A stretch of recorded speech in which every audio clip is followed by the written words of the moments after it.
Bienvenue à École Al-Iman. Alors aujourd'hui, on va faire une leçon d'orthographe, l'accord sujet-verbe. Le verbe s'accorde toujours avec le sujet. Sa terminaison change selon la personne, je, tu, il, elle, etc. et le nombre singulier pluriel.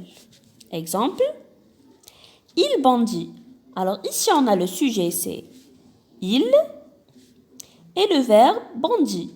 Alors si vous avez remarqué, ici on a le sujet est au singulier, alors le verbe aussi est au singulier.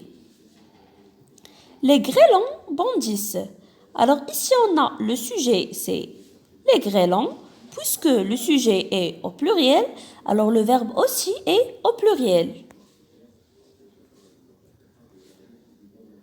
Le sujet peut être un pronom, un nom ou un groupe nominal. Exemple, il étincelle. Ici, on a le sujet, c'est il, c'est un pronom. Un grain rejaillit. Alors ici, on a le sujet est un groupe nominal. Un verbe peut avoir plusieurs sujets. Dans ce cas, il se conjugue au pluriel.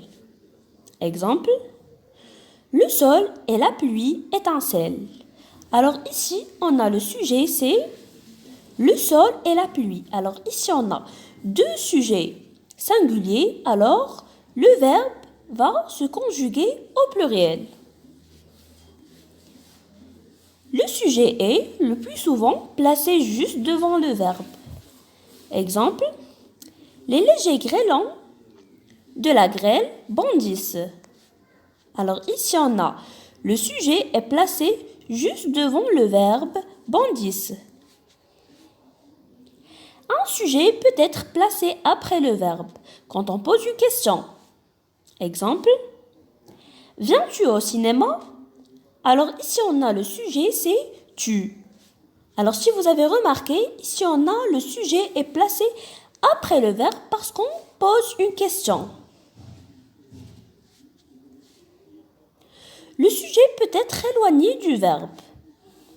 Exemple, les élèves tout doucement entrent. Alors ici on a le sujet, c'est les élèves. Alors ici, on a le sujet est éloigné du verbe entrer. Merci d'avoir regardé cette vidéo. Au revoir.